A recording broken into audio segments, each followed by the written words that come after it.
चलो, welcome back. कल हमने दो कंसेप्ट सीखे थे कि अगर प्रॉफिट शेयरिंग रेशियो चेंज जाएगा उस वक्त जो हमारे पुराने पड़े हुए एक्यूमुलेटेड प्रॉफिट्स है, जनरल रिजर्व में है या लॉसेस है या एक्सपेंसेस जो अभी तक राइट ऑफ नहीं किए, उनका क्या ट्रीटमेंट रहेगा। और हमने देखा था कि अगर वर्क्स में कंपल्सरी रिजर्व आपके बुक में दिख रहा है तो उसका क्या ट्रीटमेंट होगा। क्या आपको वो कंसेप्ट अच्छे से समझ आया था? Yes sir. सर। उसके बाद फिर मैंने कुछ क्वेश्चन दिए थे, जो अनसॉल्व क्वेश्चन थे, वो सारे आपने किए घर पे। सर जी क्वेश्चन सर, नंबर हाँ 10 हमें नहीं आया। तो मैंने क्या। बच्ची बोल रही थी सर क्वेश्चन नंबर 10 नहीं आया। तो आपकी बुक का क्वेश्चन नंबर 10 मेरी बुक का क्वेश्चन नंबर 11 हो गया फिर ना, हाँ हाँ जिसमें ब्रैकेट में लिखा distribution of reserve of the profit X and Y are in partnership, ये वाला हाँ हाँ यही। Sharing profits in the ratio of 2:3। ये क्वेश्चन है। हाँ यस सर यही है। चलो मैं क्वेश्चन नंबर 11 करता हूँ। टाइम जाया नहीं करेंगे, कंसेप्ट ऑलरेडी हमने कल डिस्कस किया है, ठीक है ना। हाँ बोले यस दो सर। पार्टनर है एक्स और Y, X and Y are in partnership sharing profits in 2:3 ratio. तो इनका जो प्रॉफिट शेयर रेशियो वो 2:3 फ्री है। है। With effect from 1st April 2019, they agreed to share the profits in the ratio of 1:2। तो ये मेरा क्या हो गया बेटा? New profit sharing ratio new क्या हो गया? 1:2 है इनका वन नया is to two. Profit. For this purpose the goodwill of the firm is to be valued at, इसके लिए गुडविल आपको वैल्यू करनी है। नहीं समझ आया ये क्वेश्चन क्यों नहीं हुआ? Is to be valued at 2 years purchase. क्या है? Is to be valued at 2 years purchase. मेरे से एक गलती लगी, मुझे पहले आपको वही टॉपिक कराना चाहिए था, वैल्यूएशन ऑफ गुडविल वाला। ठीक है, is to be valued at 2 years purchase of average profits of last 3 years। ठीक है ना। हाँ गुडविल आपको कैलकुलेट करनी है यहाँ पे, average profit of last 3 years which were 75,000, 80,000 and 1 lakh. ठीक है, तो आपको गुडविल निकालनी है, उसके लिए पिछले 3 सालों के आपके प्रॉफिट दिए। The reserve appear in the books at 55,000। तो आपकी बुक्स में एक और चीज दिख रही है, रिजर्व दिख रहा है 55। 55,000। Partners neither want to show the goodwill in the books. तो पार्टनर बोलते हैं कि जो गुडविल हमारी बनेगी यहाँ पे जिसको कैलकुलेट करना है वो हमें बुक्स में नहीं दिखानी है। Goodwill is not to be shown the books because of AS 26 and they don't want to distribute the reserve. जो रिजर्व है ये इसको डिस्ट्रीब्यूट नहीं करना चाहते, खत्म नहीं करना चाहते। Reserve account debit to old partners in the old ratio नहीं करना चाहते। You are required to give effect to the change by passing a journal entry. अगर इसमें गुडविल वाली बात नहीं होती और सीधे बोलते बोला होता सदफ कि 55,000 का रिजर्व है, यू जर्नल एंट्री, तो आपको ये क्वेश्चन करना आ जाता। हाँ सर हाँ मैं गुडविल पे ही फंस गई। मैं सुनो ना मेरी बात, तो आंसर क्या होता है? यस, क्योंकि सर 55,000 को हमें ट्रांसफर नहीं करना है, बल्कि जो 55,000 का इम्पैक्ट आ जाएगा गेनिंग रेशियो में वो डिस्ट्रीब्यूट करना है। ठीक है ना। तो सबसे पहले हम हाँ क्या करेंगे? Calculation of gaining goodwill. अच्छा अच्छा। Oblique sacrificing sacrificing. रेशियो। ठीक है, excess gain is equal to new minus minus old. Old, which is equal to new क्या है इसका? 1/3 1/3। 1/3। Minus two by 2/5। फाइव। तो क्या करते हैं इसके बाद? 5 3 जा 15, 15। 5 3 जा 15, 5 1 जा 15। 5, 5। 2 3 जा 6, 6। 5 1 जा 5, 3 2 यस जा। Sir yes sir. ठीक है, हाँ minus minus one by 1/5। Fifteen इसका गेन हाँ हुआ, यहाँ मतलब तक बेचारे नहीं को क्या। क्या हुआ है? सैक्रिफाइस। सेक्रीफाइस। सेक्रीफाइस। यहाँ तक किसी को कोई डाउट? हाँ सर नो यहाँ तक। सर। इसी तरीके से क्या करेंगे? वाई का y is gain is equal to new, new क्या है? 2 by 2/3। Minus 3/5। 3/5। 3/5 5। Is equal to 5 2 जा 10। 5 3 जा 15, 15। 5 2 जा 10, 10। 3 3 जा 9। 9, 1/15। 1/15 गेन। इसमें इसको क्या हुआ है? गेन। गेन हुआ। गेन हुआ है, इसको हम्म। सेक्रीफाइस हुआ है। तो रिजर्व्स का हमें पता है, तो रिजर्व्स का शेयर मिलेगा किसको? एक्स को मिलेगा। कौन देगा? वाई। कितना? 55,000 का 1/15। ठीक है। हाँ अब दूसरी बात है, अगर गुडविल होगा तो गुडविल का भी शेयर देगा वो। हाँ गुडविल अगर होगी तो गुडविल का भी शेयर देगा। आपने अभी हाँ तक जितने भी क्वेश्चन किए थे, आपने अभी तक जितने भी क्वेश्चन किए थे उसमें आपको क्वेश्चन में गुडविल दिया होता था। हाँ हाँ हाँ गुडविल दिया होता था। दिया। दिया यहाँ होता पे है। गुडविल दिया नहीं है, आपको गुडविल कैलकुलेट हम्म। करना पड़ेगा, हम्म। जो आपका चैप्टर नंबर 2 है, जो मैंने नहीं कराया। बट ठीक। क्योंकि क्वेश्चन है यहाँ पे, हम इसको करेंगे। गुडविल निकालने का, गुडविल आपको थोड़ा समझ आ गया, क्रैक्स में रेपुटेशन ऑफ द बिजनेस, ठीक है ना, हाँ जिसकी वजह से वो ज्यादा ठीक। प्रॉफिट कमाता है उसका। एक फॉर्मूला है, बहुत सारे फॉर्मूला, जितना आप आगे जाओगे सीए में उतने आप बहुत सारे फॉर्मूला देखोगे। एक सिंपल सा फॉर्मूला है गुडविल का। गुडविल इज इक्वल टू, आप नोट करो, जैसे average profit into number of year purchase. Average profit into, ये फॉर्मूला है सब गुडविल का, average profit into number of years of purchase. Purchase. Number of years of purchase मैंने आपको बोला था कि कितने सालों के प्रॉफिट को खरीदा है, मतलब क्या खरीदा है, वो बोल रहा है बिजनेस का कितना एवरेज प्रॉफिट कमा रहा है, तो कितने साल को खरीद रहा है, वो हो गया गुडविल। ये एक तरीका है गुडविल निकालने का। फिर हम बोलते हैं दूसरा तरीका, अरे नहीं यार, एवरेज प्रॉफिट तो सब कोई कमाता है। अब देखो सुपर प्रॉफिट कितना Super कमा रहा profit है, एवरेज प्रॉफिट तो हर कोई कमाता है, सुपर प्रॉफिट जी। कितना कमा रहा है, सुपर प्रॉफिट। तो दूसरा फॉर्मूला बताए, super profit into number of years of purchase. फिर और capitalised value, capitalisation method, weighted average method, वो अलग तरीका है, वो हम जब गुडविल वाला चैप्टर करेंगे तब डिटेल में करेंगे। बट एक सिंपल फॉर्मूला है, average profit into number of years of purchase. तो आपका जो क्वेश्चन था यहाँ पे भी बोला था, जो गुडविल कैलकुलेट करना है उसका फॉर्मूला है, गुडविल पढ़ो क्या लिखा था, goodwill of the firm is to be valued at 2 years purchase. मतलब number of years of purchase क्या है, 2 year।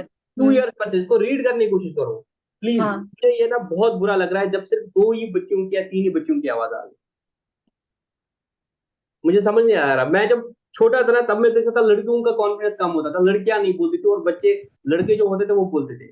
बट अब जितना जितना मैं और एक्सप्लोर कर रहा हूँ, ये होता है लड़के चुप करके बैठे होते हैं और लड़कियां बोलती रहती है। मैं यहाँ पे जेंडर बैलेंस की बात नहीं कर रहा हूँ, ओवरऑल की बात कर रहा हूँ। बट ये अच्छा नहीं है ना कि फरीस अगर है, उसके बाद जहरान है, ताहिर है, यस सर, यस सर। तो आप लोग क्यों नहीं बोलते हो? सर मैंने क्वेश्चन किया है, पहले चैप्टर ही खुद किया तो है वो मैंने। ठीक है बेटा, आपने किया है, बट जब मैं कुछ बोल रहा हूँ तो आप लोगों को भी रेसिप्रोकेट करना है ना। अदरवाइज मुझे लगता है 2 बच्चों को मैं पढ़ा रहा हूँ, मुझे प्रॉब्लम हो यस रही है, सर। आपको हो सकता है प्रॉब्लम नहीं, बट मुझे प्रॉब्लम हो रही है सब चीजें। सर ठीक है, सॉरी सॉरी। तो गुडविल का फॉर्मूला है, यहाँ पे क्वेश्चन में बोला है कि गुडविल कैसे कैलकुलेट करना आपने, पढ़ो Average दोबारा। Average profit। Profit goodwill is into to be number of valued your at 2 purchase. years purchase. मतलब नंबर ऑफ 2 years परचेज का मतलब number of years of purchase 2 है, 2 years purchase of the average profit of last 3 years। Last 3 साल का जो average profit होगा उसका करना है मल्टीप्लाई बाय 2, तो एवरेज प्रॉफिट निकालेंगे। ठीक है, यस ये है। सर। तो calculation of average profit, average का फॉर्मूला क्या है मेरे दोस्तों, क्या 3 साल का Total प्रॉफिट है, profit. profit. Total maintainable total profit divided by profit number of divide by years number of years. Sum divide by number. of yes years. Sir. या किसी बच्चे ने बिल्कुल सही बोला, वो ऐसे ही बोलो, टोटल प्रॉफिट। डिवाइड बाय मजा आता है ना मुझे नंबर ऐसे ऑफ Number of बताने में, years. years. Number of years. Yes sir. ठीक है, अब बताओ Yes, मुझे sir. टोटल प्रॉफिट क्या है, लिखो 70,000, very good, plus 75,000. 1 2 lakh। lakh 55,000। Plus 1 lakh divided by 3. 75 था, सॉरी पहले साल हाँ. करो,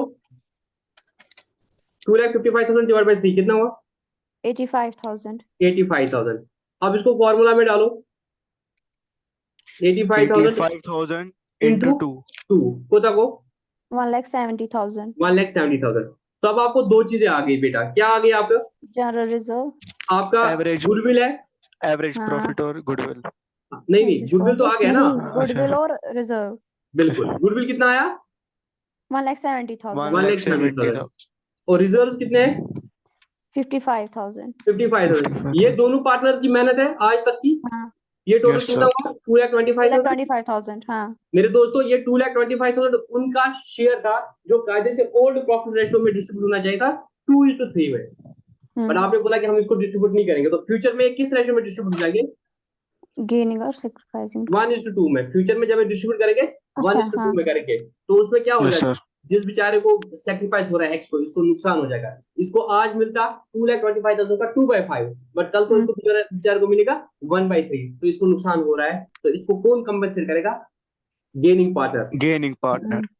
यहाँ पे हम क्या करेंगे, Y will give share of goodwill and reserve to X, which is equal to 2,25,000। कितना से गेन हुआ इसका, 1/, Into 1/15. कितना हुआ बेटा, 15,000. 15,000। तो 15,000 की आप बेटा एंट्री करो, वाइज कैपिटल अकाउंट डेबिट, तो Axis capital account तो 15,000. X's capital account. सदर बेटा आप समझ आया आपको, यस सर, यस सर। और बताओ और कौन सा क्वेश्चन नहीं आया, मुझे 2 क्वेश्चन चाहिए थे। बस सर, बाकी कर ली। वो आपने कर लिया ना। नाता बेटा आपके कितने हो गए? सारे नातिका आपके कितने हो गए? सर हो रहे मतलब मैंने अब कंप्लीट नहीं किया, बस एक दो पहले ही किसी किया में कोई डाउट हुआ? सर सर नहीं, सर दो 13 14 दिखाइए और 15।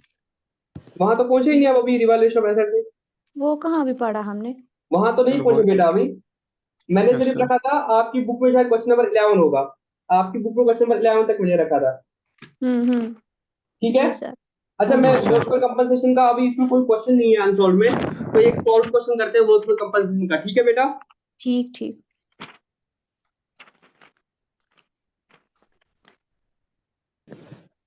जरा इलिस्ट्रेशन नंबर 9 पे आ जाओ सारे। अच्छा, इलिस्ट्रेशन नंबर 8 अच्छा क्वेश्चन है। कौन सी वाली इलस्ट्रेशन? इलिस्ट्रेशन सर नंबर आप 8 पढ़िए। में मैं पढ़ रहा हूँ।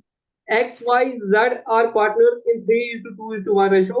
They change Yes. their profit share ratio into 2:2:1 with हाँ effect ji. from 1st April 2018. On this date, workman compensation reserve stood at 15,000. ठीक। सर ये कौन सा क्वेश्चन है? ये इलस्ट्रेशन 8 है। Illustration number 8 हाँ हाँ हाँ मैं हाँ पढ़ भी लेता हूँ बेटा, ठीक है। मैं लिख लेता हूँ। तो 3 पार्टनर है मेरे, X, Y, Y Z। Z इनका जो प्रॉफिट शेयर रेशियो था बेटा 3:2:1। 3:1। 1 अब इन्होंने बोला कि हम प्रॉफिट शेयर रेशियो करेंगे 2:1। 1 ये क्या हुआ मेरा? Old old ratio new ratio. New.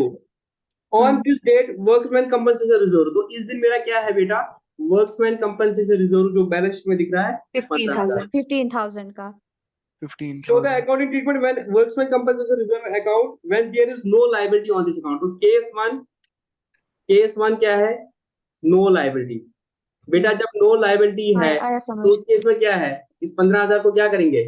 Distribute करेंगे डिस्ट्रीब्यूट ओल्ड करेंगे। रेशो। ओल्ड डिस्ट्रीब्यूट करेंगे। पार्टनर्स में ओल्ड रेशो। बेटा ये 15,000 रुपया उन्होंने साइड में रखा था कि कल को अगर वर्कर को कुछ देना पड़ेगा तो उसके लिए अब प्रॉफिट में से साइड में रखेंगे। आज की हाँ। डेट में जब प्रॉफिट शेयर रेशियो चेंज हो जाएगा तो ये बोलेंगे जरा वो पुराने प्रॉफिट्स के बारे में हिसाब कर लो जो अभी तक हाँ। हमने डिस्ट्रीब्यूट नहीं किए थे। नहीं तो ये करेगी। पार्टनर बोलेंगे भाई ये तो हमें ओल्ड रेशियो में मिलना चाहिए था। अब बोलेंगे हाँ जी। क्या करना है, रखना है नहीं रखना है। तो सपोज ये बोलेंगे कि हमें क्लोज करना है, हमें नहीं रखना है, तो सिंपल सी बात करेंगे when no liability in this case, तो इन दिस केस हम सीधे ही डिस्ट्रीब्यूट करेंगे। WCR will be distributed between the partners in important है ओल्ड ओल्ड PSR। किसी को कोई डाउट हो रहा है कि नहीं ओल्ड PSR नहीं होना चाहिए?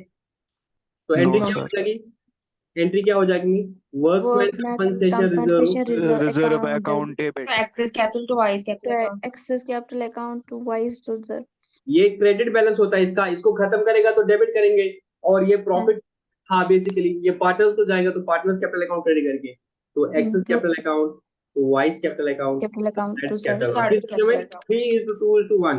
तो आधा आधा करना है, इसको 7,500 मिलेंगे, इसको मेरे हिसाब से 5,000 मिलेंगे, 5,000 और उसको 4,000 दो मिलेंगे। 250। यहाँ तक ठीक है बेटा? Yes yes. अब हो रहा है when there is liability of 6,000। अब हो रहे हैं 15,000 में 6,000 की लाइबिलिटी है तो क्या करेंगे भाई? 6,000 पीछे बचे 9,000, 6,000 का लाइबिलिटी बुक करेंगे और 9,000 क्या करेंगे? डिस्ट्रीब्यूट करेंगे ओल्ड रेशो। Old ratio. क्या हो जाएगी? Workman compensation reserve account debit 15,000 to workman Workman compensation Payable account। Liability खड़ा करते हैं पेएबल। ठीक है, हाँ। Liable और पेएबल में लाइबिलिटी में यही फर्क है। Liability is to be paid, payable लिखेंगे साथ में, ठीक है, या आउटस्टैंडिंग बोलेंगे, पेएबल ही ज्यादा सही रहेगा। और बाकी जो बचा 9,000 उसको डिस्ट्रीब्यूट करेंगे, उसमें से आधा मिलेगा X2 दैट इज 4,500 और उनका देखो शायद इसको 3,000 मिलेगा। 3,000 और उसको 1500। ठीक है बेटा? यस अरे क्वेश्चन आसान था। ठीक है, आजा इलस्ट्रेशन नंबर 9 देखते हैं। तो इसको बना इशू से क्वेश्चन। हाँ मान अच्छा है ना? हाँ जी सर सर। बिल्कुल। चलो इलस्ट्रेशन नंबर 9 देखो, मैं थोड़ा थोड़ा कराता हूँ बाकी तो तुम ही करते हो। A firm has workman compensation reserve of 50,000। तो एक फर्म है जिसका WCR है 50,000। अच्छा एक ट्रिक बताता हूँ मैं आपको एग्जाम के लिए, ये आपको बहुत हेल्प करेगी जिंदगी में। ये समझ लेना जो क्वेश्चन जितना बड़ा दिखता है ना वो उतना उतना आसान आसान होता है। हाँ। क्या होता है? जो क्वेश्चन उतना जितना ही बड़ा आसान। होता है, सबके लिए बोलता हूँ, जो क्वेश्चन जितना बड़ा होता है वो उतना आसान होता है। आपको कैसे करना है वो क्वेश्चन, आपको उसे टुकड़ों में बांटना है। क्या करना है? टुकड़ों में बांटना। उसके टुकड़े कर सकते हो, उतने टुकड़े करो और उन टुकड़ों का मतलब समझने की कोशिश करो, फिर उसको क्वेश्चन को करने करो, तो आपका क्वेश्चन आसान से हो जाएगा। प्रॉब्लम क्या जी सर। होती है, जो ही हम बड़ा क्वेश्चन देखते हैं हमारा दिमाग खराब होता है। क्या होता है? हमारा दिमाग दिमाग खराब खराब होता है। होता है। हम बोलते हैं बड़ा क्वेश्चन है भाई, इसको नहीं देखेंगे, जबकि वो बड़ा क्वेश्चन बहुत आसान होता है। मैं जब सीए फाइनल में था तो हमारे दो बड़े टॉपिक होते थे। हमारे दो बड़े टॉपिक होते थे। मुझे अभी याद है, शायद कंसोलिडेशन एंड एमलगेमेशन ऐसा कुछ होता था। तो बहुत सारे बच्चे क्या करते थे, वो जो पढ़ते थे ना आप टॉपिक, वो पहले आसान आसान होता था, फिर जाके एक स्टेज आता तो काल पीट गया, बाउंसर हो जाते थे। तो बच्चे क्या करते थे, उन टॉपिक्स को एग्जामिनेशन डे पे छोड़ देते। बट मैंने उनको किया था, क्या किया था मैंने बोला यार ठीक है, आगे इनके जो बड़े बड़े कंसेप्ट है वो तो बहुत मुश्किल है, बट मैं सारा पढ़ के जाऊंगा। और इवेंचुअली क्या हो गया, बच्चों ने वो छोड़ दिए थे टॉपिक, और वो टॉपिक के जो क्वेश्चन आ गए एग्जाम में वो आसान क्वेश्चन आ गए। क्या आ गए? आसान क्वेश्चन आ गए। तो क्वेश्चन थे बड़े बट कंसेप्ट थोड़े छोटे छोटे थे। उसमें क्या है, 10-15, जैसे इसमें आपने देखा ना 10-15 कंसेप्ट क्या होते हैं, फिर एक क्वेश्चन बनेगा। उसमें 10-15 में से 5 कंसेप्ट मुश्किल होते थे, 10 आसान होते थे। तो जो क्वेश्चन बनाया उन्होंने वो उन आसान कंसेप्ट से बनाया था। तो मैंने क्या किया था, मैंने उस टॉपिक को पढ़ के गया था। मैंने बोला यार मैं अपने एंड से पढ़ के जाऊंगा, जितना याद रहेगा ठीक, नहीं रहेगा तो ठीक है, कोई इशू नहीं है। बड़े बड़े कंसेप्ट छूट गए मेरे से भी, बट क्वेश्चन आया ऐसा कि बड़ा क्वेश्चन था बट था आसान कंसेप्ट। अब मैंने वो दो क्वेश्चन कर लिए और मेरे दोनों क्वेश्चन ठीक हो गए। तो मेरे दोनों क्वेश्चन ठीक हो गए। 16 मार्क्स का एक क्वेश्चन था, तो मेरे 32 मार्क्स हो गए। और बाकी बच्चे जो थे, अगर वो एग्जामिनेशन डे से पहले पढ़ जाते वो बड़े टॉपिक्स, वो कर लेते, बट उन्होंने नहीं किया। क्वेश्चन दिखने में बड़ा था, उन्होंने छोड़ दिया। बट जब मैंने करना स्टार्ट किया वो आसान था। इससे पहले भी एक बार ऐसा हुआ था, मेरे एक दोस्त का एग्जाम था, तो उसने मुझे बोला कि पार्टनरशिप का क्वेश्चन था, मतलब सीए इंटर में पार्टनरशिप क्वेश्चन था और बहुत बड़ा था। उसने ये किया ही नहीं। मैंने बोला अरे तूने ये किया नहीं, ये तो बहुत आसान था। बोला इसमें मैंने एक टर्म देखी जेएलपी, और यू विल नॉट बिलीव, अगर आपको कंसेप्ट क्लियर होता है जेएलपी का तो आपको खुद ही आता भाई जेएलपी का कोई ट्रीटमेंट ही नहीं है। बाकी क्वेश्चन पूरा आंसर था, उसमें एक जेएलपी वाला वर्ड इस्तेमाल हुआ था, जेएलपी का अमाउंट इतना था जो मैच्योर हो गया था, उसकी कोई एंट्री नहीं होनी थी। उसने जेएलपी वर्ड देके पूरा क्वेश्चन छोड़ दिया, और वो इतना आसान क्वेश्चन था 16 मार्क्स का। तो क्वेश्चन बड़ा होगा, आपको डरना नहीं है, क्वेश्चन को तोड़ के समझ लो, ठीक है। Yes, sir. जी sir. A firm has a worksman compensation reserve of 50,000. The partners XYZ share profit in the ratio of 2:1:2. ये मेरे 3 पार्टनर है बेटा, XYZ, जिनका old profit share ratio 2:1:2. The new ratio 3:2:5. 2:5. 3:2:5. It was decided not to close the compensation reserve, और it अगर और कुछ नहीं दिया क्वेश्चन में, इट मींस कोई लायबिलिटी नहीं है। नहीं है। कोई लायबिलिटी नहीं है, क्वेश्चन में साइलेंट है, एज्यूमिंग क्वेश्चन में कोई लायबिलिटी नहीं है। भाई आप क्लोज नहीं कर रहे हो तो क्या करोगे? तो it was that profit we should have been distribute, but you are not distributing, so it Adjustment in the and trigger. Future. तो बाय गेनिंग सैक्रिफाइस रेशियो निकाल दो, उसमें डिस्ट्रीब्यूट करो। अब गेन सैक्रिफाइस बता दो कितना है, न्यू माइनस ओल्ड, हाँ. जल्दी 2/5. एक्स का कितना होगा? 3/, 5 5 10, 3/10 हाँ. 10. माइनस 2/5. 2/5. 2/5 है ना बेटा इसका। हाँ. हाँ जी। Yes, sir. 2 to 4 तक 5, 5 5 10 10 50. अगर सिंपलीफाई करना है, 5 10 Yeah, 50. 50, 5 3 15, 15. 10 2 10 to 20. 20. Minus 5, 5 sir. 50। Hmm. y का बता दो, 2/, 2/10. 1/5. Minus 1/5. एक मिनट वेट करना कर।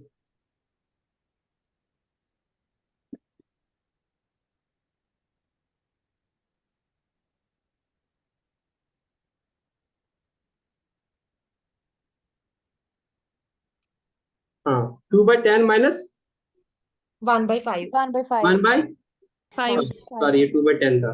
5 10 50, 5 2 10, 10 1 10, 0/50 Nil 0/50. होगा। अगेन। न sacrifice. अरे इसको पहले 1/5 मिल रहा था, अब 2/10 मिल रहा है, तो सेम है ना। 2 1 2 2 5 10। हाँ. जेड को क्या होगा सीधे Z. बताओ, जेड को प्रॉफिट होगा 5/10 minus 2/5. इसको 5/50 होगा ना, इसको 5 लॉस हुआ है, इसको कुछ गेन नहीं हुआ, तो पूरा का पूरा इसको फायदा होगा।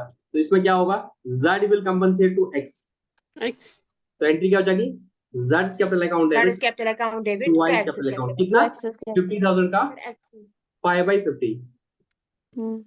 टू एक्सेस कैपिटल अकाउंट, ठीक है ना। एक्सेस कैपिटल हाँ 0 0 5000 कैंसिल, 5 1 5, 5 1 5, इनके 5 7, ठीक है। जी सर हाँ जी जी चलो वर्क्स में कंपलसरी रिजर्व भी हो गया। हाँ अच्छा, एक और टॉपिक है आपकी बुक में, उससे पहले कि हम revaluation of assets and liabilities पे आ जाए, एक छोटा सा टॉपिक है, उसको अच्छे से समझ लेंगे, ठीक है। हम्म, कुछ नहीं होता है मुश्किल, बहुत आसान है, बट सिर्फ आपको क्या करना है, तोड़ के समझना है। एक कंसेप्ट है इन्वेस्टमेंट फ्लक्चुएशन रिजर्व। अब चौके न रहो बेटा, ठीक है। यस सर इट मीन कुछ अच्छा चीज आना है सुनने के लिए, ठीक है ना। दिक्कत क्या होती है, आपको कंसेप्ट पता नहीं होते, और वही कंसेप्ट जब क्वेश्चन में आता है ना, तो आपको वो क्वेश्चन मुश्किल लगता है। जबकि मैंने आपको बोला था वो दोस्त मेरा जिसने पार्टनरशिप का क्वेश्चन नहीं किया, क्यों नहीं किया, क्योंकि उसमें एक टर्म जब उसने क्वेश्चन पढ़ा वहां पे कुछ जेएलपी लिखा था, और उसको जेएलपी वाला टॉपिक पता नहीं था। बाद में पता चला यार उसमें कुछ एंट्री नहीं हुई थी जेएलपी की, बट सिंस उसको जेएलपी पता नहीं था, उसने वो पूरा क्वेश्चन छोड़ दिया। बाकी सब चीज आती थी उसको, जब मैंने उसको घर में डिस्कस किया उसको सब आता था। सिमिलरली अगर आपको एग्जाम में आया ना इन्वेस्टमेंट फ्लक्चुएशन रिजर्व, अगर आपको पता ही नहीं होगा इन्वेस्टमेंट फ्लक्चुएशन रिजर्व क्या होगा, तो आपको हो सकता है आप वो क्वेश्चन ही छोड़ दोगे। हाँ जी बट जब उस कंसेप्ट को आपने पढ़ा होता है, आपको लगता है वो आसान है। अभी तक आपको कल तक वर्क में कंपल्सरी रिजर्व आपको पता ही नहीं था। ना तो अगर आप खुद से पढ़ते या ऐसे ही देखते तो आप बोलते यार पता नहीं क्या होता है, आपको तो पता ही नहीं था वर्क में। आप बोलते कुछ लाइबिलिटी होती है तो ये करना है, लाइबिलिटी नहीं होती तो ये करना है, ये तो आप भूल जाओगे ना। बट जब हाँ आपने अच्छे से समझा यार वर्क में कंपल्सरी रिजर्व कैसे क्रिएट हो गया है, इसका नेचर क्या है, अब अगर फिर लाइबिलिटी है तो फिर बाकी का क्या करना पड़ेगा, कम पड़ेगा तो क्या करेंगे, लाइबिलिटी नहीं है तो क्या करेंगे, तो आपको नेचर जब समझ आया उसका, तब आपको खुद ही आप बोलोगे कि सर इसका ट्रीटमेंट क्या होगा। मैंने आपको थोड़ी बोला वर्क में कंपल्सरी ट्रीटमेंट क्या होगा, आपने खुद बोला, मैंने क्या किया, खाली मैंने आपको बस बता दिया वो क्या होता है। सिमिलरली हम जी करेंगे इन्वेस्टमेंट फ्लक्चुएशन को, मैं जस्ट आपको समझा दूंगा ये क्या होता है, बाकी आंसर मुझे आपसे चाहिए, ठीक है। जी सर चलो अच्छा, पहले मैं पूछूंगा, किसी को पता है इन्वेस्टमेंट फ्लक्चुएशन क्या होता है, ना किसी मुझे को नहीं नहीं पता है, यस सर। हाँ बताओ बेटा। सर इन्वेस्टमेंट होती है जैसे कि अगर हमने किसी में इन्वेस्ट किया है, वेदर इन स्टॉक्स, बॉन्ड्स, डिवेंचर या कोई कुछ भी इन्वेस्टमेंट हो, फिर हाँ हमें फिर इन्वेस्टमेंट क्या होती है कि इन्वेस्टमेंट जनरली आती है एसेट साइड पे बैलेंस शीट के। अब कुछ मगर due to some market fluctuation, क्योंकि हर किसी का वैल्यू बढ़ता है और हमारे कंट्री में मेनली एक जो बहुत बड़ा अभी ट्रेंड चल रहा है जिसको इन्फ्लेशन बोलते हैं, इनके प्राइसेस जो मतलब फ्लक्चुएट होते हैं वो इनकी वजह से बहुत फ्लक्चुएट होता है अगर हमने कोई भी इन्वेस्टमेंट की होगी। सो हम इसी की ताकि हम एक मार्केट टू एंश्योर सेफ्टी हम क्या करते हैं कि जो सपोज कोई भी इन्वेस्टमेंट हमने खरीदी है ना, अब जो हमारे पास है जो बैलेंस शीट में भी दिखाती है, तो अब उसका वैल्यू कम या इंक्रीज हो सकता है क्योंकि मार्केट फ्लक्चुएशन तो है ना, इन्फ्लेशन भी है वगैरह वगैरह। तो बहुत अच्छा, हम इस किसने पे बोला है, फरीज। Yes sir. आप किस क्लास में पढ़ते हो, 10th 12th में ही। सर 12th में ही बहुत अच्छा बहुत अच्छा। सर, क्योंकि फिर हम इसके लिए एक रिजर्व क्रिएट करते हैं ताकि हमें पहले से ही हम पता चल पाए कि अगर इसका वैल्यू कम या नीचे हो तो हम इसी के लिए एक रिजर्व क्रिएट करते हैं जिसको बोलते हैं ये इन्वेस्टमेंट फ्लक्चुएशन रिजर्व। बहुत सही बोला। मैं जिसको अगर थोड़ा समझ नहीं आया होगा, थोड़ा देर तो उसने तो समझा दिया बेचारे ने अपना बेस्ट, फिर भी मैं समझा दूंगा। ये फर्म है, अभी आप फर्म की बात कर रहे हैं, ये फर्म है एबीसी, ठीक है ना। इनने क्या किया, इनके पास प्रॉफिट ज्यादा थी, ठीक है, इनके प्रॉफिट ज्यादा है और इन्हें डिस्ट्रीब्यूट नहीं किया या वट एवर रीजन। इन्होंने बोला इस पैसे को कहाँ लगाएंगे भाई, स्टॉक में कितना ही पैसा रखेंगे, ठीक है ना, फिक्स एसेट का जी रखेंगे। इनने बोला कि हम कुछ पैसा शेयर मार्केट में लगा रहे हैं सपोज, ठीक है। इन्होंने क्या किया, ये खरीद सकते हैं ना, तो फर्म ने क्या किया, इन्होंने किसी कंपनी रिलायंस के शेयर्स खरीदे। क्या किए थे, रिलायंस रिलायंस के शेयर्स खरीदे। जब आप कंपनी पढ़ोगे तो आपको समझ आएगा शेयर वेयर के बारे में क्या होता है, या आज एक वीडियो आएगी इसकी क्लास में, वो देख करना, मैं ग्रुप में शेयर करूंगा क्या होता है ये शेयर एंड ऑल दो थिंग। इन्होंने इसकी, इनके पास पैसे थे सरप्लस, इनने 2 लाख रुपया डाल दिए इसको, ठीक है।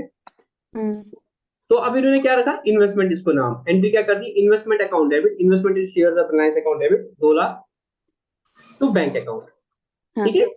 अब ये इन्वेस्टमेंट इनके एसेट साइड में दिखेगा। हाँ हाँ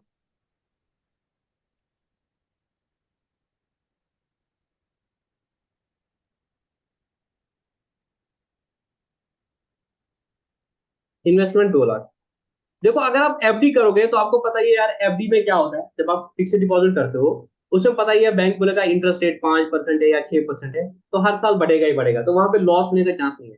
बट जो आपने शेयर मार्केट में पैसा लगाया 2 लाख, ये कल को 1.5 लाख भी हो सकता है, ये कल को 2.5 लाख भी हो सकता है, क्योंकि ये डिराइव हो जाएगा कि रिलायंस के शेयर का प्राइस क्या हो जाएगा, और वो फ्लक्चुएट होता है। ठीक है, आपने शेयर मार्केट के बारे में कुछ पता है? शेयर मार्केट क्या होता है? यस सर, यस थोड़ा सर। थोड़ा इसके बारे में, ठीक है ना? तो इसने जब 2 लाख रुपए इसमें लगाया रिलायंस के शेयर्स में, तो अगर शेयर का प्राइस बढ़ गया तो इनकी इन्वेस्टमेंट बढ़ जाएगी। सर एसआईपी में भी इन्वेस्ट करना अच्छा है कि नहीं? ऐसा भी बैक एंड में क्या होता है, वो भी तो शेयर ही खरीदते हैं ना। सर वही SIP ना, का फुल मतलब फॉर्म क्या है? Systematic investment plan. And then in systematic investment plan आपके होगा कि भाई आप म्यूचुअल फंड में लगाओगे, शेयर में लगाओगे, क्योंकि दोनों में हाँ सिर्फ है। वही ना। तो वो आगे फिर कंसल्ट म्यूचुअल फंड, वो उसके बारे में अभी नहीं जाएंगे, बाकी बच्चे कंफ्यूज हो जाएंगे, ठीक है ना? Yes sir. SIP is a good thing, मैं खुद करता हूँ सिप, ठीक है ना? तो एनीवेज बात यस। वापस आ जाते हैं। तो ये जो इन्होंने इन्वेस्ट कर दिया, इनकी एंट्री हो जाएगी investment account debit to cash account, ठीक है ना? अब मुझे बताओ, जब साल कंप्लीट हो जाएगा तो ये इसकी वैल्यूएशन करेंगे इन्वेस्टमेंट की। यस जैसे सर। स्टॉक की वैल्यूएशन करते हो, कॉस्ट और market value which ever is low, यहाँ पे भी आप कर यस सकते सर। हो कॉस्ट और market value which ever is low. इसमें फिर इन्वेस्टमेंट के बारे में पूरा एक एएस है, AS13 अकाउंटिंग स्टैंडर्ड 13, उसका नाम है अकाउंटिंग फॉर इन्वेस्टमेंट्स। वो बोलता है अगर आपकी शॉर्ट टर्म इन्वेस्टमेंट है तो उसको आप क्या करोगे, मार्केट वैल्यू से कंपेयर करोगे, कॉस्ट और मार्केट वैल्यू से लो, और अगर आपकी लॉन्ग टर्म है तो आप उसकी वैल्यू कम नहीं करोगे, अगर अनलेस परमानेंट डिक्लाइन है। तो इस वो कुछ कंसेप्ट होते हैं AS13 के, ठीक है ना? यस उसमें सर। बट आप क्या करते हो, आप बोलते हो कि हम क्या करेंगे, इसको अभी कॉस्ट पर ही रखेंगे। क्या रखेंगे? इसको हम कॉस्ट पर ही रखेंगे, इस इन्वेस्टमेंट को हम कॉस्ट पर ही रखेंगे। बट अगर हमें कुछ लॉस हो रहा है, अगर हमें लग रहा है कि भाई ये जो शेयर्स है इनकी वैल्यू कम हो जाएगी या फ्लक्चुएट हो जाएगी, हम हर साल क्या करेंगे, हम हर साल क्या करेंगे, जो हमारे प्रॉफिट्स है उसमें से कुछ पैसा जितना हमें लगेगा यहाँ पे इन्वेस्टमेंट का वैल्यू कम हो रहा है, वो ट्रांसफर करेंगे इन्वेस्टमेंट फ्लक्चुएशन रिजर्व। हम एक रिजर्व क्रिएट करेंगे, उसका नाम रहेगा इन्वेस्टमेंट फ्लक्चुएशन रिजर्व। तो आपको अगर बैलेंस शीट में आप इन्वेस्टमेंट फ्लक्चुएशन दिखेगा तो लायबिलिटी साइड दिखेगा, नाम आएगा इन्वेस्टमेंट फ्लक्चुएशन रिजर्व। यहां तक ठीक है? अब आपने क्या किया, हर साल इसमें से ट्रांसफर कर लिया। जब आपको लग रहा है कि यार उसकी वैल्यू कम होगी, तो आपने क्या किया, आपने बोला यार अभी तो हम इन्वेस्टमेंट को बुक्स में तो 2 लाख की दिखा रहे हैं, हमने जितने में परचेज किया था इन्वेस्टमेंट 2 लाख की कर रहे हैं। ये जो बुक्स में आपको कोई भी चीज दिखती है ना, इसको बोलते हैं बुक वैल्यू। क्या बोलते हैं? Book value. आप बस एक काम किया करो, जब जब मैं पढ़ाता हूँ ना उस दौरान में खुद ही जल्दी अपने आप को म्यूट किया करो, और जब बोलने वाली बात होती है तब जल्दी अनम्यूट किया करो जब मैं कुछ पूछता हूँ, ठीक है ना? ऐसे डिस्टर्बेंस नहीं होगी, ठीक है? इस चीज का आप लोग ख्याल रखा करो। तो इन्वेस्टमेंट मैंने 2 लाख में रखी, मैंने इसको चेंज नहीं किया, क्योंकि रिलायंस का आप देखोगे शेयर हर दिन ऊपर नीचे हो जाएगा। मैं ऐसा नहीं करूंगा ना, तो हर दिन कॉस्टिंग करने स्टार्ट करूंगा, अच्छा आज रिलायंस का शेयर इतना होगा तो मैं अपनी इन्वेस्टमेंट गिरा दूंगा। मैं उसको 2 लाख पे ही रख रहा हूँ। बट अगर मुझे लग रहा है कि इसमें लॉस हो रहा है, तो ईयर एंड पे मैं क्या करूंगा, अपने प्रॉफिट में से कुछ पैसा रिजर्व में ट्रांसफर करूंगा, और वो रिजर्व क्या रहेगा मेरा, क्योंकि वो मैंने इन्वेस्टमेंट के लिए रखा है, उसका नाम रहेगा इन्वेस्टमेंट फ्लक्चुएशन रिजर्व। कोई भी अगर फ्लक्चुएशन हो जाएगी उसके लिए मैं यहाँ पे ट्रांसफर करूंगा। सपोज एक साल मैंने 10,000 कर दिया, दूसरे साल मैंने 3,000 कर दिया, तीसरे साल मैंने 8,000 कर दिया, और आज की डेट में मेरा इन्वेस्टमेंट फ्लक्चुएशन रिजर्व में 21,000 रुपया पड़ा हुआ है। तो क्या आपको समझ आया कि इन्वेस्टमेंट फ्लक्चुएशन रिजर्व कहां से आया होगा? सर ये आपने प्रॉफिट्स में से ट्रांसफर कर दिया इन्वेस्टमेंट फ्लक्चुएशन रिजर्व में। जो आपके प्रॉफिट जितने भी थे आपने सबको डिस्ट्रीब्यूट नहीं किया है, बल्कि आपने उसमें से कुछ पैसा इन्वेस्टमेंट फ्लक्चुएशन रिजर्व में रख लिया। क्यों रखा है? कि ये जो आपकी बैलेंस शीट में एसेट साइड में एसेट दिख रहा है इन्वेस्टमेंट, इसकी वैल्यू हो सकता है कि मार्केट में कम हुई होगी, उसके लिए, क्योंकि वो तो लॉस हो जाएगा ना। अगर मैंने 2 लाख का शेयर खरीदा है और कल को ये 170 ही हो गया तो मेरा लॉस हो गया ना। तो आपके पास कंजर्वेटिज्म प्रिंसिपल है, anticipate no profit provide for all losses. तो अगर आपको लग रहा है वहां पे लॉस होने वाला है, तो आप प्रॉफिट से कुछ पैसे ट्रांसफर कर रहे हो इन्वेस्टमेंट फ्लक्चुएशन रिजर्व पे। तो क्या आपको समझ आया कि इन्वेस्टमेंट फ्लक्चुएशन रिजर्व क्या होता है? सर अच्छी मुन्ना तरीके बताओ जल्दी, क्या होता है? सर अच्छी तरीके से। मुन्ना सर बताओ।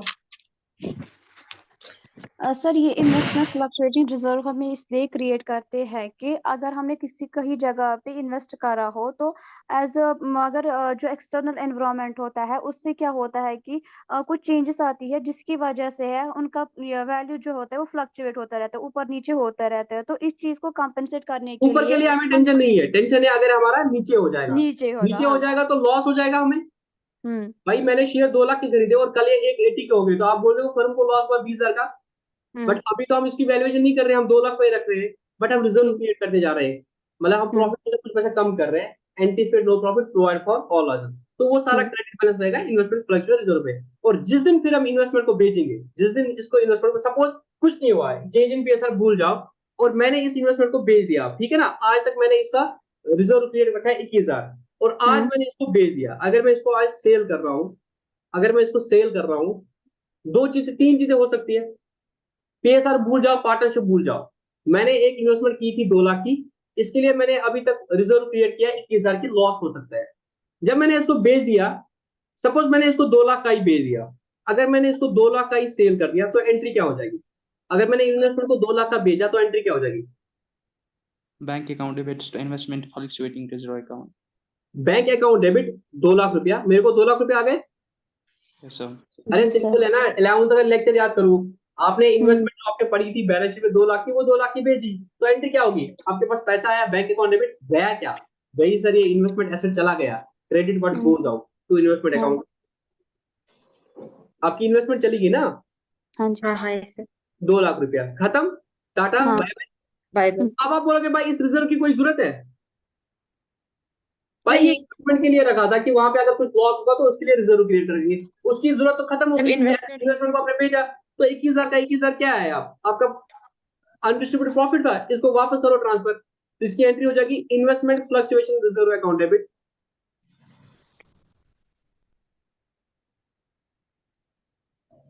इक्कीस हजार, सपोज 2 पार्टनर है, लतीफ और ताहिर, 2:1 रेशियो था पार्टनर, मैं चेंज नहीं कर रहा हूँ प्रॉफिट शेयर रेशियो, जो था पुराना वही था 2:1। तो आप बोलेंगे यार इसकी इन्वेस्टमेंट रिजर्व की जरूरत है ही नहीं, तो ये आपकी 21,000 क्या था? ये लतीफ और ताहिर का प्रॉफिट कम किया था ना हमने, तो इसको डिस्ट्रीब्यूट करो ओल्ड पार्टनर्स में। तो लतीफ 14,000, तो ताहिर कैपिटल अकाउंट 7,000. 7,000। अल्लाह का खैर सलाह, क्योंकि ये 21,000 आया कहां से था? ये वो प्रॉफिट था जो डिस्ट्रीब्यूट नहीं किया था, क्योंकि हो सकता है इन्वेस्टमेंट में लॉस हो जाएगा, इन्वेस्टमेंट में कोई लॉस ही नहीं हुआ, तो ये सब डिस्ट्रीब्यूट कर दो ना। क्लियरिटी है कि नहीं है? हाँ yes sir. आया समझ बेटा? हाँ yes sir. यस अच्छा मुझे बताओ, सपोज मैंने यहाँ इन्वेस्टमेंट को भेजा 2,50,000 में, ताहिर बेटा बताओ एंट्री। जी सर। मैंने इन्वेस्टमेंट को भेजा 2.5 लाख में, एंट्री बताओ सर। बैंक बैंक में account पैसा debit- आएगा 2.5 लाख रुपया, bank account debit to investment account. आराम से बैंक में पैसा आया 2.5 लाख रुपया, तो इन्वेस्टमेंट कितने की चली गई? 2 lakh. भाई बैलेंस शीट में तो इन्वेस्टमेंट 2 लाख की थी ना, तो ऐसे हाँ। तो Yes, 2 sir. लाख का चला जाएगा। 50,000 यहाँ हमारा पे हमको प्रॉफिट हुआ, तो profit on sale of investment. yes. जैसे फिक्स्ड एसेट को बेचते थे वैसे ही इन्वेस्टमेंट को समझ लो, profit on sale of investment. और ये प्रॉफिट कहाँ पे ट्रांसफर हो जाएगा? ये पीएनएल में ट्रांसफर हो जाएगा, ठीक है। तो इसकी एंट्री हो जाएगी profit on sale of investment account debit 50,000 to profit loss account, ठीक है। हाँ। तो उस साल के प्रॉफिट लॉस में ऐड हो जाएगा। अब बचा पीछे वो 21,000, उस 21,000 की कोई जरूरत है नहीं? नहीं। हाँ नहीं है ना, तो उसको आप डायरेक्टली पार्टनर्स में भी ट्रांसफर कर सकते हो, नहीं तो उसको आप प्रॉफिट लॉस में ऐड बैक करोगे। अगर कोई चेंज इन पीएसआर ये सब कुछ नहीं हो रहा है तो आप इसको अगेन प्रॉफिट लॉस में लोगे, क्योंकि फिर डिस्ट्रीब्यूट होना ही है। तो जो इन्वेस्टमेंट फ्लक्चुएशन रिजर्व था उसको भी आप क्या करोगे? डेबिट करके टू पीएनएल करोगे। जो ऊपर भी मैंने किया था ना, आप उधर भी वही कर सकते हो, बट ऊपर मैंने समझाने के लिए किया कि भाई वो लतीफ और ताहिर का था, आप डायरेक्टली लतीफ और ताहिर को दे सकते हो, नहीं तो आप इस साल के पीएनएल में उसको वापस करोगे 21,000, क्योंकि फिर पीएनएल में जाएगा, उसके बाद तो डिस्ट्रीब्यूट हो जाएगा पार्टनर्स में, ठीक है। हाँ हाँ.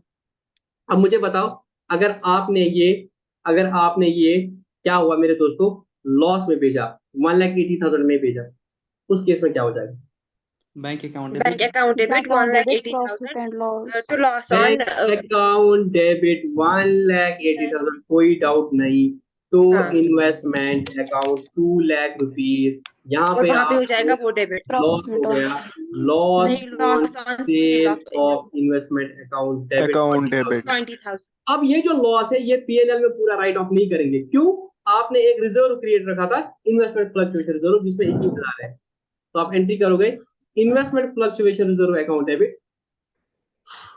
अब इन्वेस्टमेंट फ्लक्चुएशन रिजर्व अकाउंट की जरूरत है ही नहीं, हाँ. उसको डेबिट करोगे 21,000, और जो ये लॉस था उसको क्रेडिट करोगे, तो loss on sale of investment 20,000 और बाकी हाँ। 1,000 रुपया आपका अब सेविंग हो गया, वो ट्रांसफर करोगे प्रॉफिट एंड लॉस अकाउंट में, ठीक है ना। और उसके बाद वो पार्टनर्स में डिस्ट्रीब्यूट हो जाएगा। अब अगर ये तो रहा, मतलब ये हमें वहां पे जरूरत लगती है जब हमारी इन्वेस्टमेंट में लॉस होगा, तो उस लॉस टाइम हो हम जाएगा, इसको उसीलिए तो क्रिएट किया था।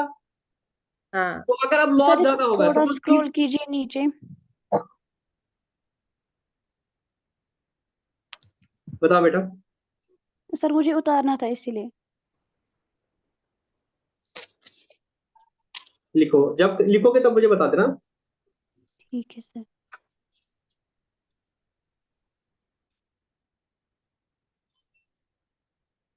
ठीक है, समझ आया अच्छे से। यस सर, यहाँ आप लॉस की जगह वो भी लिख सकते हैं डायरेक्टली, इन्वेस्टमेंट पर रिजर्व, बट उससे ना क्रॉस नहीं, पूरा नहीं होता है। तो पहले देखेंगे लॉस कितना हो गया। सपोज अब अगर मैं बोलूंगा ये 1,70,000 में ही भेजा, तो लॉस कितना हो जाएगा? 30,000। 30। हाँ। उस केस में क्या हो जाएगा फिर, जब 30,000 का लॉस जाएगा, आप क्या करोगे? इन्वेस्टमेंट प्लेस करोगे, 21,000 लाओगे, और लॉस तो 30,000 जाएगा, बाकी 9,000 आप पीएनएल को डेबिट करोगे। तब अगर 30,000 का लॉस हो गया तो उस केस में एंट्री क्या हो जाएगी? इन्वेस्टमेंट फ्लक्चुएशन रिजर्व से कितना आएगा? 21,000। ठीक। और लॉस कितना है? 30,000। लॉस को खत्म करना है, और बाकी पीएनएल से डेबिट करोगे, PNL account debit, loss of investment 9,000, ठीक है। 9,000 का। तो पीएनएल से 9,000 लाएंगे। समझ आया आपको? Yes sir, yes sir. अब अभी क्या हो गया, अब मैं सेल नहीं कर रहा हूं, बल्कि प्रॉफिट शेयर रेशियो चेंज हो जा रहा है। अब मुझे बताओ, अगर चेंज इन पीएसआर किया आपने, अगर आपने change in profit share ratio yes. कर दिया, और आपकी बुक्स में इन्वेस्टमेंट फ्लक्चुएशन रिजर्व दिख रहा है, तो क्या ट्रीटमेंट करोगे? ये अब आपका क्वेश्चन है। मैंने तो आपको आसान चीज बता दी। अब मुश्किल चीज है कि आपका इन्वेस्टमेंट फ्लक्चुएशन रिजर्व है, अब आपने बेचा नहीं। अगर बेचा तब क्या होता, वो मैंने आपको ऊपर बताया। क्या वो चीज आपको समझ आई अच्छे से? Yes sir. जी अगर सर। इन्वेस्टमेंट को आप बेचोगे, चाहे आपकी पार्टनरशिप फर्म है, कंपनी है, इंडिविजुअल है, और आपके पास इन्वेस्टमेंट फ्लक्चुएशन रिजर्व है, तो क्या एंट्री होगी वो आपको समझ आया?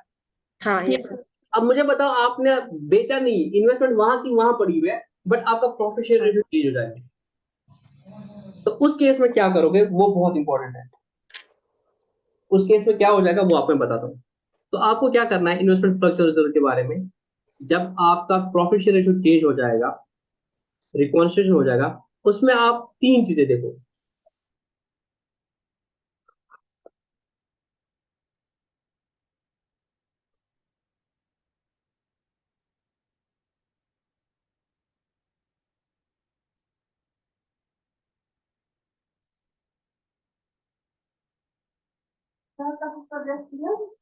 डाटा ट्रांसफर कैसे वाईफाई इतना पर खर्च है, मगर सॉरी क्या